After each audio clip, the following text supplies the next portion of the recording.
Good evening, ladies and gents. Welcome to episode 5 of the Natural Selection Podcast. Again, for the second week running, it is just myself and Pat, our illustrious leader, is still on his jollies. Is he in Australia or Yeah, he's in has Australia he at the moved on from moment. there He's now? he's gallivanting in Australia, living his best Yeah. life. We are not jealous of you at all, bro. Not at Oh, all, but I 100%. am. Definitely not.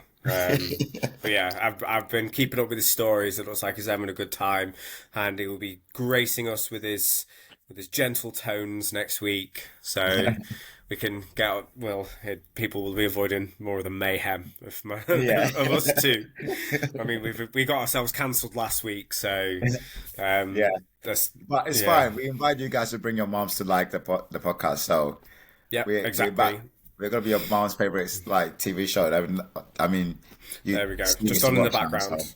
yeah, Exactly. And we will teach the mums up there out there, creatine is not a steroid. You do it's not not. need to worry if your sons are taking creatine. If anything, it's making them smarter. Like, if they're only taking 5 grams, they need to take 10 because it helps with their brain. There you go. It's I, a tip for I the I day. specifically remember that moment with my mom when she found out crazy when I was young, and then she straight away assumed I was taking steroids. So, um, if anyone here has been through that, please comment, let us know the stories because Yeah. I'm sure there are plenty of stories out there that you'll come through. I can just hear that African accent just being like, what is this? You're I'm bringing not this even into my house. Like, boy, attempting you to live make it. under my roof. But You stay by my rules. And just know that I was threatened to the shit back to Ghana. That's all you need to know. That's it's when the slipper comes yeah. out. It's like you've messed up. And thing's like a boomerang as well. It'll travel Literally, straight across the room from the other side. are you talking back to me? Like, literally, that's how it was, man. Yeah. The sharpness, take the beans, and then go, man. That's how you deal with African Yeah. parents, mate. Yeah, they don't. These Gen Alpha kids don't know how easy they've got it. Oh, Like I honestly. remember growing up. So my dad's from the Caribbean, Hmm. and again, very very similar background. Like, yeah, Great. you knew about it if you'd done wrong. But the only problem I have with it is I got very good at hiding it. I was doing just as much bad shit, but I just got really good at hiding it. So then when I got into trouble and I didn't know how to sort it, I couldn't go to him about it because I knew that I'd be in Yeah, trouble. yeah, So I prefer it the way round where like my kids know if they get in deep shit that they can come to me. I prefer it right. that way rather than it escalating and then I finding out when it's already 10 times worse. So, Well, um, I think most African like kids of our generation went through that where like whenever you got in trouble, you yeah, just got smarter at hiding it. So yeah, yeah. I'm gonna And if I ever got back to them, it was 10 times worse. I'm gonna let this story and probably I probably should have been sharing this story, but I'm gonna share it anyway. I remember when I was younger, and me and my younger brother, like we stayed in the same room, and he was a lot younger than me, so I think he was like 3 years younger than me. Like, well, he's 3 years younger than me, but so. And I remember wetting my bed, and because I knew I was gonna get in trouble, I woke up in the middle of the night, picked him up, and put it in my bed, and I went to his bed, and then he got in trouble for it. Up to this day, my parents still don't know it was me. I literally, I Well, just remember hopefully, your that. mum doesn't watch this Yeah, episode or else. I know. If Ronald, if you watch this, I'm sorry, man. That was me. I'm sorry. Hopefully, he doesn't remember because he's too young. But yeah, I had to Brilliant, find an escape brilliant. route. I wasn't gonna take the beatings for that. I can imagine. Uh, So, how's uh, your week been, anyways, dude? So, by the um, looks of it, there's some exciting news for you yes, in yeah. terms of. It's been a very very exciting week. Obviously, we started the week with like kind of like bringing up. Well, the original plan was to like launch and open the Positive Society at the start of the week, but then obviously this news was coming up as well with the coaching side of things with ready-made coaching. So I was like, okay, cool. We might have to just hold back off a bit and just kind of like get this out of the way. And obviously, that news was made public yesterday, Wednesday. Yes, and then yeah, which was pretty awesome. I mean, I got asked for the opportunity like back in December, so it's been in the pipeline for a while, and I've had to stay quiet about it until it's like launched properly. And it had a very good response, so very, very happy with it. Very, very happy with Good. it. So, that's your coach's Yes, business. So you've yes, joined his business as a coach now. yes, that's correct. I think we've been working like quite a lot together in terms of like, I mean, from my whole prep anyway, I worked a lot really hard. Like, I'm very good at with programming to bring out specific areas for like an individual. So whether you're lucky and I can design programs to help you with that. And obviously going on that, he's very knowledgeable in terms of like the dieting prep side of things, like nutrition information, just structure, and it's basically just being like a very good leader. So it was good to be under his hands and kind of like learn from him throughout like the whole of last season, and then to get the opportunity to then pass on what I've learned through him and through my past experiences to give back to other people is what I'm kind of looking forward to. Really, he's just basically making the platform easier for me to kind of like step up and offer what I'm good at to other people, basically.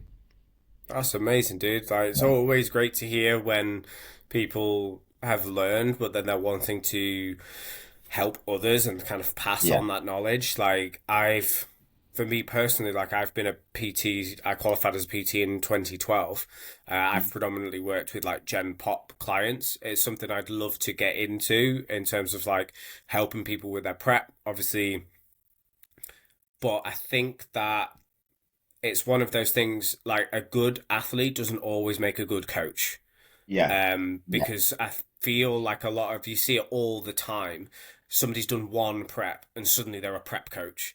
And yeah, it's like you've done one prep, you didn't even place, yeah, and you know one system, you know the system that you've run, and it's literally just, okay, I'm going to do a carbon copy of what I was told to do, and yeah, and then so everyone. get people to pay me to do that, even though that might you sign up 20 people, that copy might work for six of the 20, but now you've got some amazing before and after photos, so you Yeah, can now sell another 20 spots even though 14 of those people failed. yeah, So I think it's always good when an athlete is working with another coach as well and kind of coming under their wing. So understanding the systems and that it's not just a one size fits all program. Like if you're still getting like a email with a PDF and stuff nowadays for kind of like prep coaching, you probably yeah, need to look at a better coach. yeah, yeah, Um, 100%. but I yeah, there's think I think some the market is so saturated now because of that kind of system that's going on around where people do want to show up on different like a coach or like. But I think what people tend to forget that I've come from like a vast a background where I did I've been a coach obviously in different field in cheerleading and gymnastics growing up, and I did that for like 20 years. Do you know what I mean? So yeah, that whole experience doesn't just go to waste. Do you know what I mean? There's like no, I can bring into bodybuilding it's coaching, which transferable is skills. yeah, exactly, which is Coaching's coaching, yeah, regardless of what the outcome is. Like, this is what people don't understand. Like, the science of fat loss and the hmm, science of building muscle is extremely simple. yeah, Lose fat, eat less, move more. Build muscle, lift heavy shit progressively harder. That's yeah, it. The problem is that humans aren't an input output system. There is a lot that goes between here's the instruction and here's the outcome. yeah, There's a yeah, hell of a lot of mental aspects that go into it as well as physiological aspects. So it's the science of behavioral change. That's what coaching is. And I quite think that's what a lot yeah. of people that have never had a good coach don't understand is Mhm. that, oh, why would I need a PT? I can find that out on Google. Absolutely. You've got ChatGPT now, which is even faster. Yeah, Like the information we give as coaches is freely available on the internet. The difference is, and what people pay for, is helping them know how to implement it and helping them know how to take the information and create a system that works for them and the lifestyle that they've got. Because the most optimum way might not necessarily work with your lifestyle. yes, yeah, yeah. Which is quite interesting that you bring that up because I had like a conversation like this a couple of days with one of my clients who I've been working with. She's been under my wings for the last 3 weeks, and every time she's it's a cycle. She said she's always had like a bad mood throughout that week, and she doesn't know how to handle herself. So straight away at the start of the week, she's like just so negative about it. It's like, oh, it's gonna be a terrible week. I'm gonna feel bad, blah blah. And as a coach, you tend to realize that you're actually more than just a coach. You're almost like a therapist to them to kind of help them kind of change their mindset, develop like positive mindsets in terms of like attacking weeks where they struggle with, and make helping them take it like one step at a time. We had like a lengthy conversation on Tuesday evening, and she really like it changed her mind. Do you know what I mean? She has a different approach to the week now, which is, but previously she didn't even know how to handle it. So having a coach is not just like someone that's just going to help you do the like basically go from A to B. It's a lot more that goes in between that, like the mental strength, the building their whole resilience, building like the long termness of like being able to um what's the word I'm looking for? Uh the discipline and just kind of just being learning to take ownership of what you're doing because whatever you put out there is what Yeah, you're going to get back. So letting them understand that makes a big difference, and not everyone can teach that. Not everyone can teach that. 100%. I've had to I like go complete. with cheer a lot. So I had kids from like 3 years old all the way to adults who you have to learn to teach that, but in a different way because they're all different age groups and Mm. everyone learns differently as well. So find the right balance and the right approach to the right person always matters, which you can't just teach. But it's not even just like the difference between kids and adults. It's different adults respond to different approaches. Like Yeah, there's that stereotypical version of a personal trainer that people saw where it's like the biggest loser, where you've got a PT that's physically shouting at these guys like go harder, do more, and like as you said, like I personally would not respond well to that. I'd be like, well, yeah, fuck you, I don't want to do that. yeah, Um, whereas like I know from like my own coaching journey, like clients have become friends a lot faster than friends ever became clients. yeah, But my friends have always, oh, well, what's the best exercise for this? Or, like, well, I need to lose 5 pounds. What should we do? And like, you're trying to explain it to them, and it's like, it's not hard. The difference is you've not invested in it. yeah, So now yeah, I like one of the things I say is like, go and get a personal trainer, go and get a coach. Oh, well, can't you do it for me for free? Well, I could, but you're not going to buy in. Like, the best clients are the ones that actually have skin in the game. They've got something to lose because it's that fear of missing out that yeah, forces them to address those demons that they've been fighting. Like, you are where you are because of the choices you've made up to now and the habits that you've developed. And behavioral change is hard. It takes a lot of effort to change those habits because they'll be so well ingrained. You've been doing these same things for years and you're trying to change that. It's like when somebody comes to me, oh, I've got 2 stone to lose. Okay, when do you want to lose it? In like 4 weeks. Didn't take you I'm four not weeks really. to put on that extra weight. Wait, That's yeah. come on over years, and you want to reverse 2, 3, 5 years worth of weight gain Hmm. in a few weeks. There's probably a lot going on up here that we kind of need to address with that. It's probably slightly different with people who kind of wanted to compete because 9 times out of 10 they're already in decent shape. They've probably got Yeah, decent yeah. habits. But I was trying to explain to somebody the difference between like Gen Pop getting beach lean and going from beach lean to stage lean are It's a two completely different processes. big difference. And a lot of people that have been like beach lean before, and, oh yeah, I can jump on stage. And it's like you've got a world of hurt ahead of you because you think it's easy, and it's not. It's tough, and I'd probably say it's probably harder mentally. Like if you can diet down to beach lean, you can diet down to stage lean because you've got the Yeah, skills. It's yeah, everything that's going on up here that makes that difference because that just being constantly in fight or flight for months, that's hard. That's hard mentally to deal with. yeah. It's just you just don't get out of that hole very easily, do you? It's a once you got it's a whole new ball game when you're trying to go from one to the other. So having someone that's willing to be patient with you and take you through that, and not only that, you yourself as an athlete need to be patience enough to work with the coach because and trust their process because they know what they're talking about and they know what they're doing. So you can't just go to like say you can't just go to someone oh yeah I want to get lean in 4 weeks, bro. Like are you that's not gonna happen. Like it's impossible to get like officially no like holiday ready in 4 weeks. So Yeah. yeah, invest a long time in it and it will always pay off. That's what I say. Well, the best quote I ever heard from one of my old coaches was the human body acts more like an oil tanker than a Formula One race car. So once you get it traveling in one direction, it's fucking hard to get it to stop. Whether that's Right. in a surplus or in a deficit, it's not going to swap and change course on a day-to-day basis. Like you've got to be consistent over days, weeks, months. So if you're wanting to lose fat, it's more about creating that deficit over weeks and months than what Mm. happens on any singular day.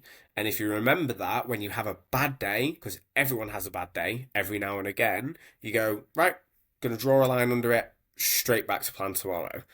The people that mess it up are when they have a bad day and they hit the fuck it button because they've had a bad day, and that bad day turns into a whole binge over the weekend, Yeah. start again Monday, and then Monday comes around and it's now been 10 days since they had that bad day and they've put on 4 or 5 pounds.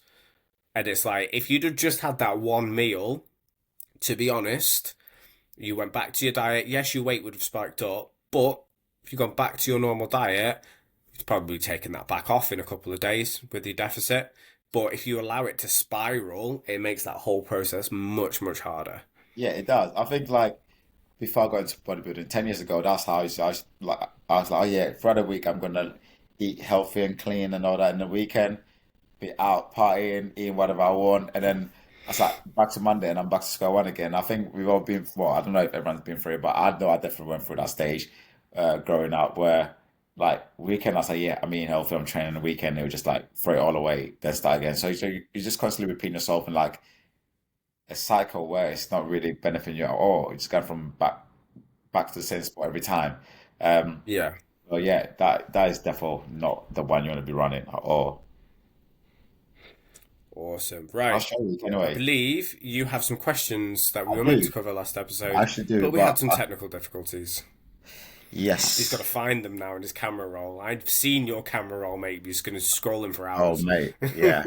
So I literally just had like a posing client earlier on or so I thought I've just got all of his content at the back end now.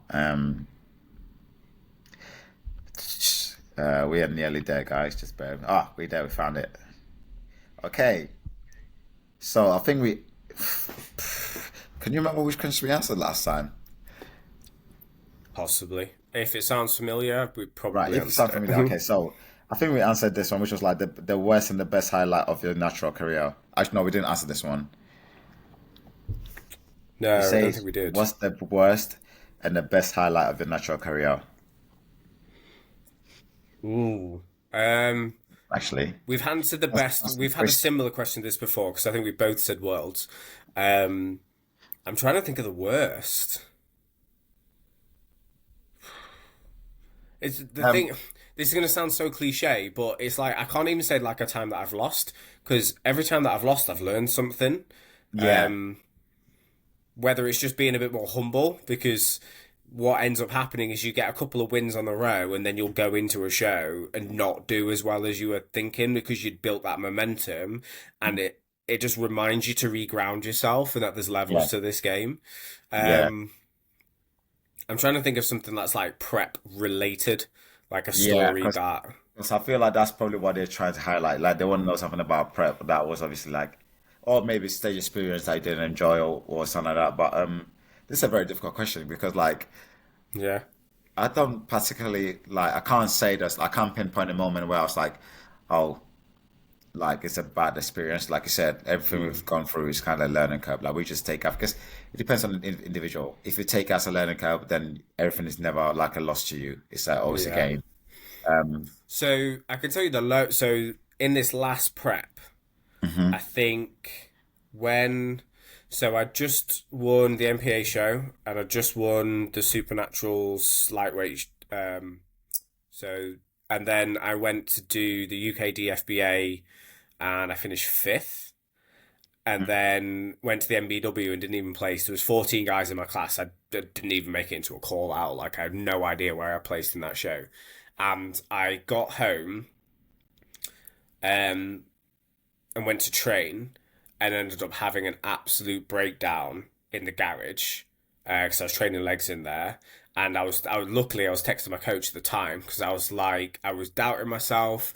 I was like, maybe it was a fluke, essentially me winning kind of that other shows. Did I really deserve my place with going to Worlds? Because I kind of booked everything in. I didn't want to then go to Worlds and make an absolute fool of myself because for whatever reason, like I didn't really deserve to be there. And it's one of those things where I'm so glad that I had that support network around me that could talk me down and just be like, of course you deserved to be there. Like you don't win shows by accident.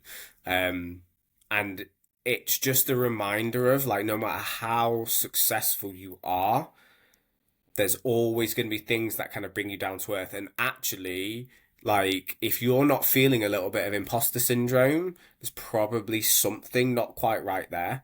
Like, if Yeah, you're going into every show with the ego of, I'm always going to win, I'm the best there ever was, like, there's always going to be somebody out there that can beat you. There is, unless you are literally the 1%. And even then, you're not you're going to still be at the gonna top have of your doubt. game Yeah, forever. yeah. Like a Yeah. true athlete, I feel like a true athlete with like a championship mentality never ever goes in the show thinking that they're gonna win. Do you know what I mean? They have to believe that they're good and they can do well, but they never walk into the show thinking, oh yeah, it's gonna be easy walk for me. No one ever does that. Like I think it's people that kind of like do bodybuilding for the whole oh look at me kind of persona are the ones that kind of have that attitude. Like I personally like even up till now, people always say, oh yeah, you had such a great season, blah blah. You won this many shows, blah blah. But I still think, yeah, cool, yeah, okay. Maybe I just got lucky. Do you know what I mean? I never think like, oh, yeah, I'm the shit. Like, yes, I know I do well, but I still don't walk around feeling like I'm the best. Do you know what I mean? I feel if you have that Yeah. mentality, then you're already limiting yourself to getting better. Like, you should always have that approach of like, there's always room to grow. There's always someone working better than you, like working harder than you, and you can't just let it take a foot off the pedal. That's how I've always grown up. It's a habit I've learned through cheerleading, and I've used it pretty much my whole life. Everything like you always have to have an open mind about learning and just be humble enough to work to improve and never settle down. That's the only approach you should have always. So I don't think I can't say there's any bad. And I think that it's great that you had people around you when you're going through that because it helps a lot.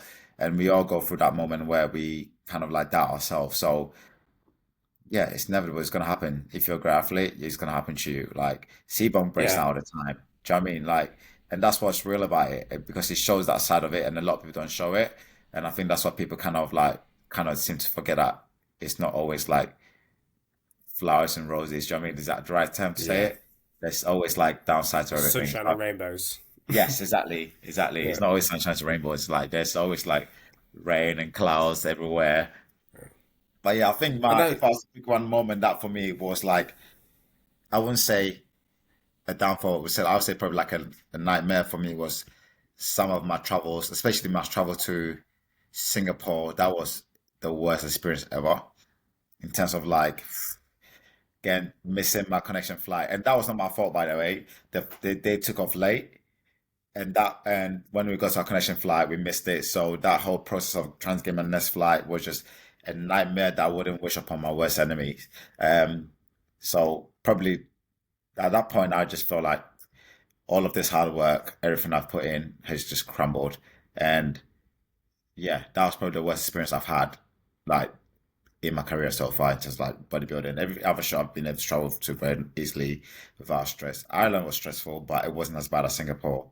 So yeah, that probably my worst one. And obviously, we said like before, probably winning worlds is that yeah. like the I think it icing on was the cake. episode 2. I think we talked Yes, about yeah, like, yeah. yeah. You don't watch it, make sure you Yeah. go and watch it too. Yeah. So for the best, go back and watch episode 2. We've talked about it all there. Yeah, cool. Right, on to the next question. I While think you we get answered that this. question, I'm just going to get my charger. No worries. I believe we've been through this question already, which is like, what's something about, oh, yeah, we answered that question, the last one, which was like something about competing that people don't talk about enough. I think we've answered that question, so we Yeah, we can did. move on to the next one, which was like this one is from James Alabast. I'm not gonna answer this question because this is silly. Okay. I Um, want to hear the so question. uh, he's he goes like, who's your top five bodybuilding crush? Like, Top I'm like, five bodybuilding crush. I don't really yeah, know enough female bodybuilders, you and know, why it's would there like be five of them? exactly. Like we know like a few. I'll say vitamins Vita C. You know, like the figure 8-time figure Olympia champion. She's definitely top one. Oh no, actually, the wellness girls, the wellness girl from Brazil. Oh my God, yeah, I'll put all of them on the top list right there. Yeah. But that's what I'm gonna I'm say. I'm also not gonna. married, and if my wife hears this, I'll be in Yeah, trouble. so So, he can't answer this question, guys. So James, I'm sorry, we're not gonna answer this question for you. I'll message you privately. We must have five list. Um, if you're hoping to be one of them, James, I'm sorry, but you're not one of them. Uh, right. So the criteria seems to vary between 90 federations. What's your prop? Oh, that's actually a good question. It goes, the category criteria seems to vary between Nazi federations. Do they? I guess they it kind of, depends on which class. yeah. I think for bodybuilding it's pretty simple. I think for classic, Yeah, however, for classic it can differ from I federation to think federation what they're looking for. classic and men's physique as well, and Yes, also their yeah. interpretation of Of the those. class. Yeah, Yeah. So yes, they do vary between like I said for men's physique and for classic because there isn't I think a lot of them there isn't enough experience within those fields to kind of really know what they're looking for. I think also it's because those classes are newer. So Yeah, what you got to remember is bodybuilding's been around since what, the 1930s, 1940s. It's had nearly 100 years yeah, of being refined. Men's physique only came out in what, the early noughties. It's been around for about 20 years. yeah, Classic physique's probably 10 yeah, maybe. yeah. So they've brought in these classes to make bodybuilding have a wider appeal, Hmm. but because of that, and because the sport in itself is changing. So, for example, if you look at like bikini, they've just brought in a another class that's less like Yes, which muscular is than like bikini what's it because the called? bikini girls were getting too muscular. Yeah, So what you've got to remember is, as a sport, it is changing. They probably will end up bringing in a class that is less muscular than men's physique, because if you look at the men's physique, Mr. Olympia, you don't have the guys dude. walking around like that. Yeah, no, Whereas you if you don't. watch, if you type in, right, guys, go to Google and type in men's physique Olympia '07, like, those guys literally, they've got a pair of board shorts on, and you could have walked down to a beach and seen guys that looked like that. When they brought in men's physique, that was what the class was meant to be about. And then over time, it's changed. So because over time it's changed, the criteria has then changed. And because there's, what, 50 different federations, like, each federation is going to change their criteria to kind of meet what they interpret that class to be. So yes, there is Yeah. going to be differences between federations, and that's one of the reasons why it's probably a good idea, especially if it's your first or second season, is compete with different federations. Don't pigeonhole yourself to one. Like, there's, off the top of my head, I know five natural bodybuilding federations. I know there's more. They just don't Mhm. promote themselves as well. Yeah. So, like, don't just pigeonhole yourself to the UK DFBA or the WMBF or the I'm trying to think of PCA. the BMBF PCA. Yeah, Like, yeah. have a look at when, have a plan for like the main show that you want to go for. Maybe there's a particular federation that you follow. Look at when their shows are. So, right, that's the main show I'm aiming for. Is there any that I'll say 2 or 3 weeks either side of that show? Mhm. So you're not extending your season to be ridiculously long. Like, because getting into true show shape, you probably only want to be in that condition for, say, 4, maximum 6 weeks of Yeah, true show yeah, shape. But go and get more stage time. Like, one of the things that I think a lot of guys don't realize is that it's nerve-wracking. And also getting all the pieces to go together for one show, like, it's you're going to be so much more stressed because it's all on that one roll of the dice. Whereas if you could have a practice run a couple of weeks before the show you really care about, it means that you can get used to going and sorting your tan. You can, right, what's it like being backstage? Like, right, getting the timings right. That's something that people massively miss out on is because they don't realize that actually if you right the organizers are going to give you the best bet, but ultimately it's on you to make sure you're in the right place at the right time. And you could have 5 classes that each have 2 people in, which are going to go really quick, and then suddenly there's one class that's got 30 people in that takes 3 times as long. yeah, yeah. Like, knowing these little bits, Makes a big if you difference. don't know that stuff until the one show that you can do for that season, it's yeah, it's overwhelming. It is. It can be very overwhelming. Like, so it's definitely pays off to like do multiple shows and like get that experience out there. Especially if you're in it for the long run. Like, anyway, if you're just doing it for one off, then yeah, fair enough. Do your one off show and then chill. But if you're looking to do it like year in, year out, then it pays to do multiple shows to go through those experiences so you know how to like prepare better for when you're on stage. So yeah, that was the question. So there is therefore different criteria. It's just depend on what federation and what they're looking for. What I tend to do though that I find is I try to look at their previous winners and then I'll kind of look for what made them stood out from the lineup, and then I'll be like, cool, maybe that's what they're looking for, and then I'll match that to their criteria list because obviously every federation's got their own criteria list of what they're looking for per each category. So I'll look for the previous winners and I'll look for that list, and I'll be like, cool, so that's what they wanted. That this guy had that, this guy had that.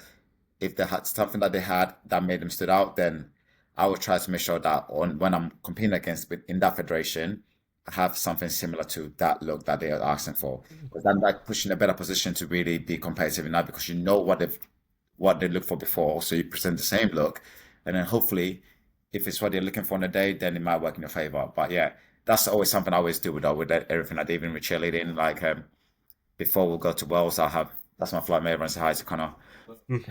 Um, so even before we go to Wales, like I will have a look at the previous winners, look at the score sheet, kind of see where the score ranges is, and make sure that routine that we put out or the team that we send out there is scoring within the same kind of like scoring range to kind of put in a better position. So that's another tip that your pro tip that you guys should be using. If you're not Yeah. investing in it, it's very very good to always research. I'd never Um, thought of that, so I've learned something new there. yeah, it's very very very very good. So yeah, if you don't, make sure you do that. Um, And to ask, the second part of that question was like, what was your proudest accolade of the last season?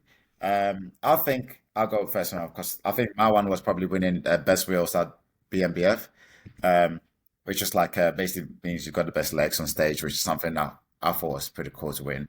Um, Especially after this, knowing that I wasn't meant to be competing last season because I tore my ACL. So to be able to like still build my legs throughout the season with that injury and still take that title was like very kind of it felt like wholesome as fuck because I was like, yeah, this is pretty cool. Like I've earned that because I know I wanted that title so bad, and it's pretty cool. So not a lot of other federations do that. So to be able to take that title was amazing. What about you?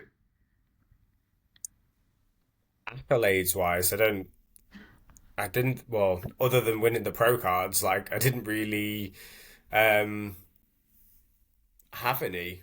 So I was quite proud to, I'd say, actually, getting my NPA win. So the Right, NPA is a smaller federation, but they're the only like lifetime natural federation in the UK. right, Um, and they were the first. That's my first ever show win. I've come second a couple of times, so I've come third a mm, couple of times, but that was the first time, and it was one of those where I got up on stage and that feeling when you get moved to center stage and Mhm. you're in the first call out and you move to center stage and it was like, oh my God, like what is even happening here? Like this is just a warm-up show. Like we Yeah, didn't even really peak properly. It was just walking in, um, even though I was depleted, but it's because I wasn't lean enough. But it was one of those where to have that confidence builder show, as I said, a warm-up show, and to show that I'd actually made the improvements in my off season that I needed to. Because again, if you've been off the stage for 18 months, 2 years, those little voices in your head start kind of creeping back in does. of, am It I good definitely enough? does.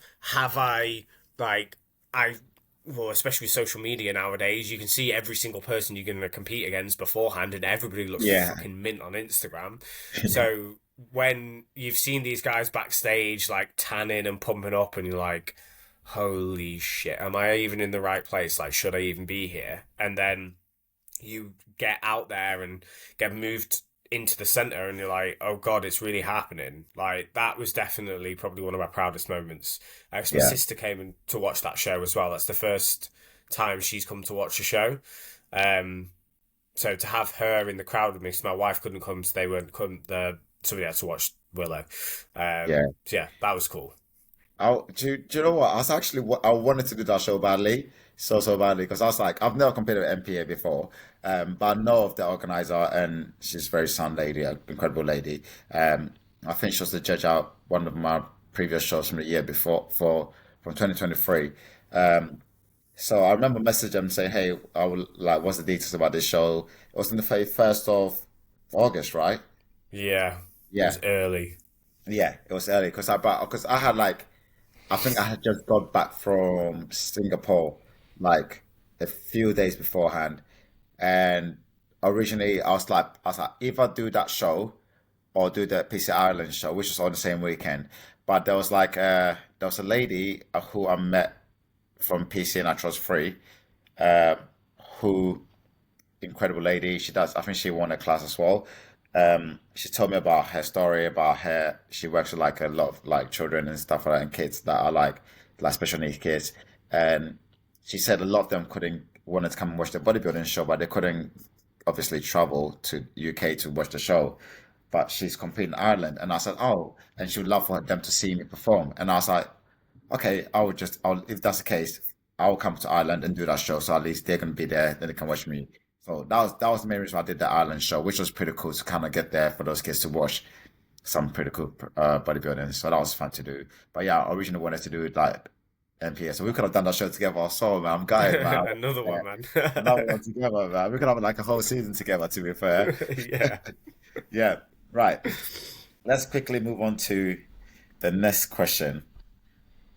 How would you each like to look back on your bodybuilding journey in 20 years' time? Oh, we've got some deep ass questions this week. Well, how old I'll be 50 something. I still want to be competing.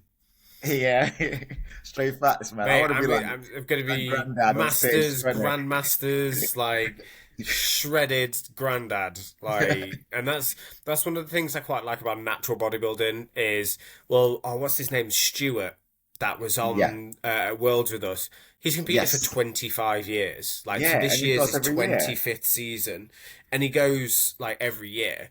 Um, and it was just madness to me. And at the end of the day, like he stood toe to toe with guys 20 years younger than him. I Yeah, think if he hadn't cramped so badly, yeah, he um, would have done quite well. he'd have probably been up there in the mix. Yeah, So yeah, it's one of those like I probably won't be competing every 2 years for the next 25 years. Like there probably will be some longer breaks in there.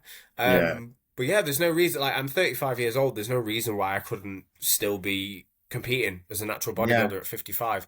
They have a masters and a grandmasters category. People are still doing it as long yeah, as you look after yourself. Like, and this is the thing with doing it naturally is that health wise, you can do it in a healthy way. You can take 4 or 5 years out of competing and still come back and do a prep. And ultimately, like, you're not going to have absolutely destroyed your body in there, But when you're kind of getting up to 45, 50, like as an assisted guy, like you've just got to remember the toxicity of that stuff is going to catch up with you eventually. Even if you do everything right, you Yeah, yeah. probably don't want to be running gear for 20, 30 years and there probably would be some side effects at, at that sort of I mean, it end would be game. very surprising if we did that for that many years and they have any side effects. Whatever you are Yeah. taking, you need to share with the rest of the world because that would be Yeah. phenomenal. That would be phenomenal. But yeah, I think that's the best. Yeah, I think I would like to still be competing or like involved in bodybuilding somehow. Yeah. Um, if I was to look back in the 20 years, I would just be so I can just be proud. I think I would just be proud to be able to go have all these experiences and get to travel the world doing what we love to do, really. I think that's what I would like to look back in 20 years and be like, look, I went there, I did that. Do you know what I mean? Like, Yeah. just be able to tell your grandkids, like, oh, 20 years ago, I traveled all the way to the USA and then I competed against the best in the world. Do you know what I mean? That's such a cool story to tell your grandkids. Like, yeah, that's the Yeah. kind of stories I'm like, kind of like a history we're trying to really build to be able to share and inspire the next Yeah. generation. Not really. I think Right. for me as well, it's that I set myself a goal. I Hmm. went and I did the work and I achieved it. Like, the thing about a physique is it can't be bought. Like, you have to do the work. It's one of the few areas in life where there is a direct link between the work and effort you put in and the outcome. Like, your career, that when we were growing up as millennials, we were Yeah. told you go to school, you get good grades, you'll get a good job, and you'll have this nuclear family and everything will be great. And that social contract has broken down over our lifetimes. Like, that's not what it Sad. is. No, you seem to almost be penalized for working hard nowadays because Oh, if you work hard, you get more work loaded onto you, and yet co-worker in two cubicles down that does fuck all day is still getting paid the same amount because you're covering his workload now. And if you ever take your foot off the gas, like, whoa, what's going on? Like, I'm doing three times the workload he is. yeah, I've yeah. just I'm about to have a mental breakdown. Yeah, oh, you can't have that. You need to go and speak to HR. It's like, yeah, you're not rewarded for working hard. Whereas the gym and fitness and a physique, you see a direct outcome for the hard work that you put in. Bro, it's even true, like even to the point like how much how the taxing system works, like to get Hmm. taxed. Like the more work you do, the more you get taxed. So you're like the whole system is kind of basically framed to make people be lazy. Do you know what I mean? Hmm. Like 'cause if Yeah. I'm working 10 times harder than the next person, the person next to me, and I'm getting taxed more, it makes you think, well, why do I want to keep on working harder and lose out on more money when I could work just as less as the person next to me and not get taxed? You know what I mean, so even that, the way the whole governance system is set up is Well, designed to make you like work less, what want to what want. irks me is I'm a bit weird. I don't mind paying tax as Hmm. long as public services, the shit we need as a society to function, work. Yeah, yeah. Like, Now I, that's I don't interesting. mind that. But we pay high taxes and public services are shit. Yeah, So we're getting shafted on both ends. Like, I wouldn't mind paying high taxes if there weren't potholes everywhere, if I wasn't waiting 4 months for a fucking GP appointment, for like if somebody steals something from a shop that's under £500, the police won't even do anything about it. It's like the system is breaking down, but we're still getting absolutely taxed out of our assholes for it. yeah. And it's like, I get that the system's been underfunded for 15 years and you just need to give it more time, but it's frustrating, man. Like, Just too much, man. Like I yeah. just because I was like I was having a conversation with my pal the other day, and it was literally just like I was like, well, if I work more hours, it puts my tax bracket up, then I have to pay more tax. S- And then there's someone just sat at home not doing fuck all, but then they're benefiting from it. So I'm like, why would I wanna break my back to then? I don't mind helping other people like that, but at the same time, why should I be breaking my back when they're not doing anything? They're still getting treated the same way. So, do you know what I mean? It's only if you follow the system, it's only designed to basically make people be lazy. Like, there's no inspiration for anyone to want us to be successful in life the way it's set up. Because However, you are now self-employed. There is a lot of tax loopholes. So what I would oh, advise trust me, is I'm gonna be get a finding very good all of them. accountant. I'm Get gonna a be very finding good all of them. accountant. Yep, And also, have you got dual citizenship? I do. Yes, Yeah, I do. okay. I'm pretty sure Ghana is gonna have some That's the way gonna around have it, some mate. looser tax laws. I Mate, don't think we're I'm gonna from the discuss this conversation Bahamas. right Like, now. if I wanted to, I could pay zero in income tax, but I don't Yeah, do that. Mr. yeah, Taxman that's listening to this podcast, I don't do that. we don't do that. I No, we don't could do do that. it, I but could I do it, don't. but we don't. We just letting you know that Yeah, we can get away with it. If I'm joking. yeah. Um, but yeah, it's quite interesting when you look at it that way, isn't it? So mad. Yeah. It's an accountant, a decent accountant is worth the money you spend on it. So any of the Yeah, personal trainers, people that are self-employed, like get yourself a decent accountant that understands tax law, especially for online businesses, because it's slightly different. Um, in terms of the things that we can use to help us be more tax efficient, but I can guarantee my accountant saves me way more in tax every year than I pay them. So it's yeah, worth the investment. yeah. I think right. Anyway, I'm gonna move on to the We've gone next off one. on a massive tangent here, Massive. mate. Yeah, And this now is we now. I was about to say we're going to get audited by the IRS, but that's America. We're Yeah, going to get literally what. audited by HM Revenue and Customs. Maybe we shouldn't release this episode. Um, right. So the next question is from Christian from Canada. South Christian, and he wants to know how important is musicality in posing routines, bro. This This is is very, very everything. important. This is very, very important. I think so. If you're from a performance background or anyone like that, that's like really into posing. Musicality is basically the fundamentals of posing or putting a routine together anyway. Um, because for me, especially when I'm doing routines, I'll try to tell the story with the routine. So I have to make sure that the movements I'm moving is kind of matching the lyrics and the musicality and that kind of thing. So it's very, very important. It does not only does it help with flow better, it just kind of makes you keep the crowd's attention more so in like engaged in what you're doing on stage. So for me, it's like five. It's like yeah, priority when you're putting a routine together. So yeah, that's my answer. Have you got anything to add to that? I just if you're not naturally musically gifted, Hmm. work with a posing coach. There's a whole Yep. industry for it nowadays because not everybody naturally has that gift of being able Hmm. to hear the beats. But if you work with somebody, it's just memorizing choreography.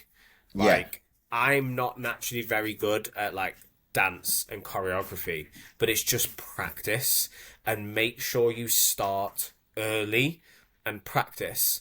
Because if you can start early and practice and you have your posing routine nailed 6, 7, 8 weeks out, you're practicing your posing routine just becomes extra cardio, but you're not having to think about it. Once it's automatic, it's just, right, I'll put that song on.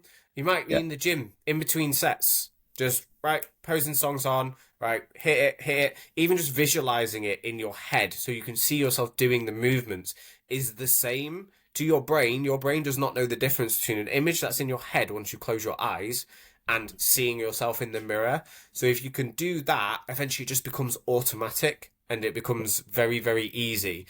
For someone like yourself, Pat, like I can't like just go and free flow.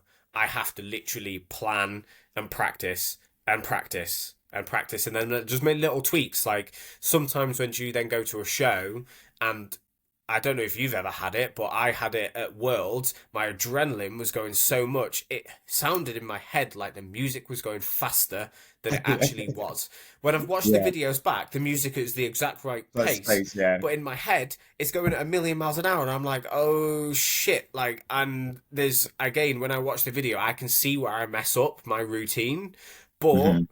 because I've practiced it so much, I just throw a different pose in, and then right, back to where I need to be. Okay, I need to hit this next bit, and Yeah, I kind yeah, of back into it. But that's because I'd done it hundreds of times at that point, to the point where I know which pose goes to which part of the music. So if you freeze, which can sometimes happen when you're on stage, you can get back into it. Whereas if you've not practiced it and you freeze, you end up rushing it, and you can yeah, tell.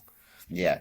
I definitely agree with that. I think like the more you practice, the easier it is to recover from like Hmm. mistakes. I mean, so like and like you like yourself, I had a similar situation at Worlds, and I don't think I've told anyone this, but there was a moment in my routine at Worlds where like you just get so caught up in the moment, like in the routine, like you get there's elements in music when you're performing. Sometimes you can just get so drawn into it, but because you're like trying to live that moment, and then they kind of throw you off, and all of a sudden you're like, crap, I forgot what I'm supposed to be doing next. And it happened on the wall stage, and I remember like I don't know if you guys remember my routine, but there's a bit where it goes pull the trigger, and she just like triggered in the brain or something like that. And I was meant to put my hand on my side, like pretend I'm literally like uncupping the gun to pull out to then pull the trigger. And because I got so caught up in the moment that with the transition before, it got there and I was like, oh, shit. And I just kind of put my hand there. But then because I've practiced so many times, I knew exactly what to do next. So I just kind of just carried on as normal. So that's why it's important to kind of get your routines in early, get used to it, understand the musicality, and just kind of work with it. Because then, if that happens on stage, you can just recover from it easily by just carrying on. Because your body knows what to do. It will just go into like automatic mode, basically. Hmm. So, yeah, that's that. We're gonna go to the next page of questions. Otherwise, we're gonna be stuck here forever. Right. We've answered the one about your go-to meals for shows already, so we don't need to go about that. Another, there's about 3 million questions about bodybuilding being gay. We already answered that again. And then we got greatest natural bodybuilder of all time, any class. Oh, that's a good question. Greatest I natural don't bodybuilder. know enough of them, if I'm being honest, because I know it's Yeah. been going for a while. But I didn't really follow natural bodybuilding until I started competing in it. Um, Oh, actually, I've got two. I think I've got two. I just thought about two right now. can And they be a natural bodybuilder that then went assisted? I guess well, it says of all time. So maybe when they were like, if they were great when they were natural, then yeah. But I'd I've got say two. Kai Green was a pretty good natural bodybuilder. I'm pretty sure he won the world championships, didn't he, as a natural? See, I don't even know much about Kyle Green to even know that. I'm fairly I know he's a great sure. poser, but like, I don't think I know his history enough to be able to like back up the answer. But if you say so, Okay, then I'll we'll let go you with answer and it. I'll Google this. Right. So mine, I've got two actually who are still currently competing. There's a guy from Scotland, and I think you know who I'm talking about. Like he just pops out every year, he just pop out of nowhere, like 6 weeks out, and he's like in I have to find his name. Do you know who I'm talking about? He wants that he's like Mr. Aberdeen or whatever his name. Like he wins it every year. Like incredible physique. We'll find out his name for you guys. But him and then the other guy for me is Mitch Jarvis. One of the most incredible natural bodybuilders I've ever seen in my life. Like insane. The guy can step on any stage, assisted or unassisted, and who literally like smoke everyone. I saw it multiple times last year, and I just like watched his journey last season and thinking, I want to be like this guy one day, man. He's just so good. He's actually so. Mitch, if you're watching, I'm a massive fan. I mean, he knows already, so um, please let's get sessions together because I want to learn so much from you, man. You're just incredible. Um, so that's my first one, and I'll find the Scottish one when you answer Yeah, this question. Kai Green did well as a natty as well before he went assisted. I don't know if you can see that. That's Kai Green What? natural. I know, No way. ridiculous, isn't it? No freaking way. That's on Natty News Daily as well, so I'm guessing that's from a decent source. Well, fair enough. Massive respect to him, mate. Mr. Aberdeen. How do you spell Aberdeen? A, I don't know, I'm dyslexic, mate. Aberdeen. Aberdeen. Yeah, that's how I thought it was spelled. Like, cool. Let's see if it comes up. But honestly, he's incredible, mate. I remember posting him on my story, Uh, and then I think you popped on saying this guy, or someone popped on saying this guy. He always disappears and he pops out of nowhere. He does like power lift. He does like strongman or like something like that. Oh, really? Yeah, I don't know. I can't think of his name. Um, Okay, we're back. We've got Mr. Okay. Uh, GCB. Say I found him. Found him. Steve McDonald? No, it's not Yes, Steve Steve McDonald's. McDonald. Yeah. Steve McDonald, if you're watching this, you are a freaking hero, man. Like, so good. The guy is so good. Oh yeah. Wow. And he's won powerlifting shows and Yeah, strongman he's the shows. strongman is like Just strongest like Scottish person ever, like for his body weight. Bro, like he always just disappears and like all of a sudden like 4 weeks out yeah. of nowhere. I'm like, what? What you mean 4 weeks out? You were doing powerlifting show like 2 weeks ago, and then how are you on stage right now? Like, he posted an update like what on the 23rd of March. I don't know if you guys can see this. Oops. I don't know if you guys can see this, but if you don't know who he is, go and look him up. Go and watch him on Instagram. Follow his account. Incredible shape. Like, look at that. Yeah, he's just his front last spread is just beautiful, man. I remember last season, so I Oh knew he wow. started. I remember he's competing last season, and I was like, please God, don't let me face this guy in finals because I don't want to go against this guy. He's gonna smoke me. Like, he's just so good. Yeah, so those are my two, like, yeah, bodybuilders of best bodybuilders. Mitch Jarvis and Steven, whatever his name is. Steve McDonald's. Incredible, incredible guys. Clearly Right. need to up my game in terms of following Yeah, natural no, bodybuilders. we do, we do. Um, uh, oh, the rest of the questions are basically saying, have you ever considered going to going enhanced if that means stepping on the Olympia stage one day? I This is think interesting. for me, I started bodybuilding when I was already a dad. Right. So for me, it's one of those things where from the guys that I've spoken to that have gone assisted, I was in my late 20s when I started. It's taken me 6 years to develop a winning natural physique. I'm now 35 this year. If I went enhanced, it's probably going to be 3, 4, 5 years of adding tissue to become a half decent open class bodybuilder to possibly then go and get my pro card. I'll be in my early 40s then. And then to go from to being a pro to then being a high level pro, you look at another few years after that. Yeah. And it's one of those things where would I still want to be doing that at 45 after adding another probably 60 pounds of muscle onto my frame that I'd need to now to be a Olympia level pro bodybuilder and probably shortening the back end of my life when I've got a kid. So I think if I started bodybuilding in my early 20s, that might have been the trajectory. But I didn't have a wife, I didn't have a child. Like my life could have revolved around that. But Mm. the phase of my life that I was in when I decided to bodybuild has meant that I've wanted to stay natural because I want to show what you are capable of doing naturally. Like when I first started, it was the era of the fake natty, and every man and his dog was like saying they were natural and they weren't. Whereas I want to see what's possible for me to be able to do naturally and to actually show a realistic timeline for it. So I didn't start at 18, 19 like you see a lot of these kids doing nowadays. Like I started, yes, I'd been weight training, but I didn't start bodybuilding till I was what 20, I put 28, 29. And it's still taken 5 or 6 years. Like, so yeah, for me, I'll be staying natural. Um, have I ever considered it? Of course. I think anybody that's done this sport Every day.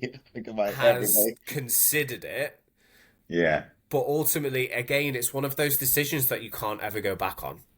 Like, once you make that decision to go assisted, well, you can go back on it, but you take yourself out of being able to compete for, I think, a minimum of 7 years, and that depends on how long you're running a cycle for. If it's like a one-off jab, and you go, you know what, I don't like this, it's still a minimum of 7 years for most federations. Yeah, If you blast gear for 5 years and then take 7 years off, some federations probably will never let you compete. Because even if you cycle off, but you were on for 5 years, you have had you will have an advantage because you will retain some of that muscle that you will have yeah, built in that time. So yeah, it's one of those things. If you're thinking about it, you need to think long and hard because it is a life altering decision. But ultimately, you're the only person that can make that decision, and just make sure you're making an informed decision and that you're doing it for the right reasons. yeah. I think it's like so. Me and yourself had this conversation a couple of days ago, obviously, because I'm like literally at a position where I can either go one way or the other. I started bodybuilding like 5 years ago, so for me, I still feel like I'm still like new to it. However, where I want to go now with bodybuilding is like can go two ways. Either I go assisted and kind of challenge, like have different platform of like people to compete against and like kind of work my way up in a pro league, or I just stay natural and compete in the natural pro league pro shows. So I am right now. I could never. I'm not gonna say I will never because I don't know. I haven't made my mind up yet. I'm still having some time to kind of decide where I want to go now because I've still got plenty of time to decide that shit. I'm not gonna rush into it. Like um, Lee said, it's like one of those things that takes a lot of thoughts into it, and I want to consider every single avenue before I decide what route I want to take. But I am currently in a in the right in the middle here where I have to decide if I go this route or go that route.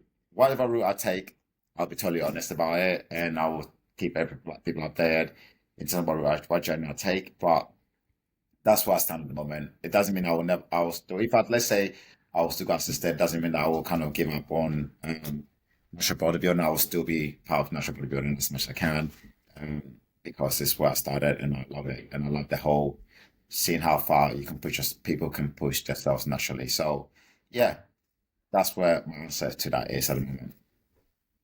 So for all the 15 million questions or so, people asking, am I going to hop on? Am I going to hop on? That's your answer. That's what you're getting. Um, I don't know yet. That's what I'm saying. uh, so yeah, pretty much like we have 5 questions asking that. So that pretty much there's nothing new here. And then we Wraps have up. Well, we've been going for we're just over an hour, mate. So yeah. we should So we could probably wrap it up. yeah yeah. And I'm not gonna answer Tom Riley's answer. He goes hard. No, I'm never gonna answer that question. Tom Riley, you are a filthy man. I'm not gonna answer that question. You need to go to bed and go and pray to the Lord. So, so in the comments, if we get enough comments, we're gonna make Pat ask that question in the next No, podcast. no. I'm not gonna answer that question ever. Not enough question. You could not get. You could get the whole world's comment and leave that, and I'm not gonna reveal that question because it's Tom Riley. Brilliant. You're a bad man. Yeah. Brilliant. So No worries, guys. So thank you for joining myself and Pat this evening. As I said, we'll be getting the warm tones back next week. But as always, like, subscribe, comment, anything below. I let the YouTube and Spotify algorithm lords know that we actually put out some decent content. yeah, exactly. Tell your friends, tell your mom, tell everyone. Yeah. Like, Last week we got you and guys to get your moms to watch this week, and you to get your grandmas to get involved as well. Need some guilt for this fan on the fan list, mate. amazing, guys. Right, But Pat, I shall speak to you again soon. take And care, yeah, big dog. see you guys next week. Take care. Bye.